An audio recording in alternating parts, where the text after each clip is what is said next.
I'm Rob. And I'm Rob. And this is Ask Rob and Rob. Yes, it is Ask Rob and Rob. Welcome to the show where we answer 2 of your property questions every week without fail. And the reason this works is because you send in really interesting questions. And Rob, the way to do that is so easy. It's so easy, whether you want to leave a voicemail, you want to leave a recording via your computer, or you want to get in touch to maybe see yourself in the Sunday Times, where we answer your questions every week as well. You can go to the one place, it's propertyhub.net/ask. Go there, submit your question however you please, and from that, you may see your question in the Sunday Times or hear yourself on the podcast.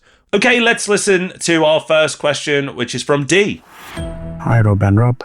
My name is D. I have a question about product fees. I'm looking at 3 options: 5% product fee, 3%, and 0%.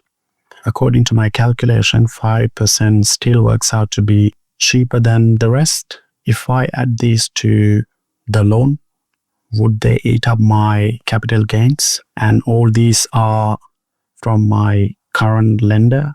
They gave me these options as I can switch to these deals. Do I still consider, or do I still shop around? But my mortgage broker told me these are the best in the market so far.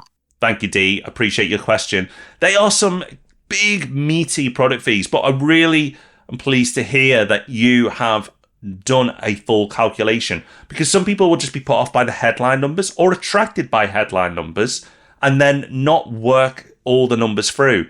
And what I mean by working all the numbers through, for those listening, is taking into account the product fee and the rate and putting them together to understand what you will be paying out each month and in total. Because if it wasn't clear by the question, the 5% product fee will come with a lower rate and the 0% product fee will come with a higher rate. So you may be attracted by the 0% but punished by the higher rate, or vice versa. Depends on what moves you want motivate you. And that's why lenders do this. They'll do attractive rates but put a big product fee in, or they'll do higher rates and then put a 0 product fee. And it can be a bit of a minefield. So I'm really pleased that you're doing your sums and working with a broker. The good news is, at the time of recording, products are getting better almost daily. So your broker may well have been telling the truth and saying that was the best option. But today, I'm almost certain it'll be a better option. And depending on your timelines and how much pressure you are under, you may be worth waiting another month. Now, if you're buying a property, you don't have that luxury. But I would still, if you're buying, get them to recheck the rates today and get an update on the best product available. If you are remortgaging and you've got a bit of time left before you have to remortgage, then you might want to wait.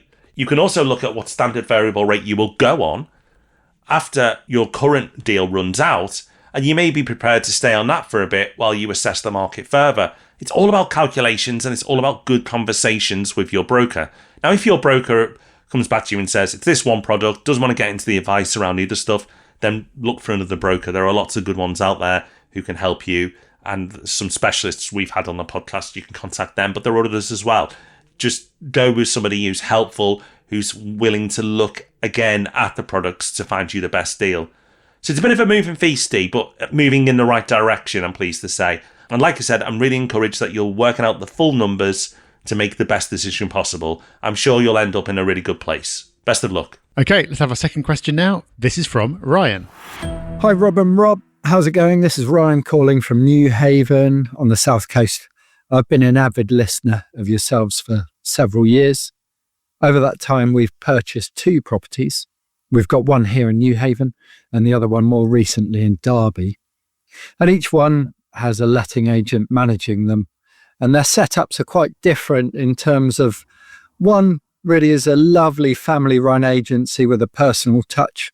And the other one is a major player in that particular city where, well, we feel like we're just another number and a license to print money for them. So the exact question that I have is regarding EPCs and the conflicting advice between the 2 agents. Both properties have recently had their EPC expire, both of them within the current tenancy. So they've both got tenants in them and the EPC is expired. So the Derby letting agent messaged to say that they can arrange another EPC to be carried out so that, and I quote, we're still legal. And so I checked the other property, the New Haven EPC, and that has expired as well. But the letting agent hadn't contacted us about them. So I contacted the New Haven letting agent and said that our EPC is due to expire, so we should crack on and renew it.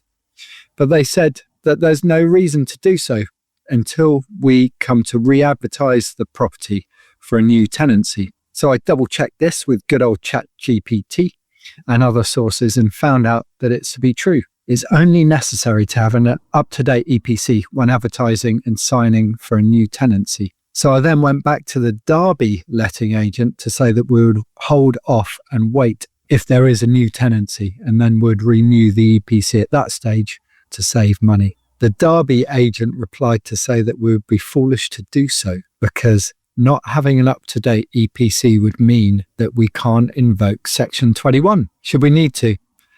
I then went back to good old ChatGPT, and it turns out the Derby agent is incorrect, or ChatGPT is incorrect. So I thought I would ask Rob GPT, what's the truth?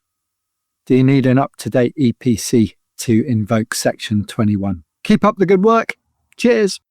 Right, I like this. Get to play Kingmaker and decide which agent was correct. Well, the answer is if your EPC expires during a tenancy, that is no issue at all. It'll only become an issue when you want to remarket the property or sell it. If you want to use Section 21, that is fine too. All that matters was that there was a valid EPC when you marketed the property last time, and you provided a copy of that to the tenant when they moved in. So when someone moves in, you should be giving them a whole bundle of paperwork, including the EPC, and you should be getting them to sign to prove that you have provided it. If it then subsequently elapses, then that is no problem. So strictly, you don't need to do anything. You can save yourself a little bit of money by waiting until you absolutely need it. What I actually do is just renew it as soon as it expires, because then it's done. And there's no risk that it's going to delay marketing the property next time, delay someone moving in, or any of that. I prefer to just have it out the way, even if that's not financially the optimal thing to do.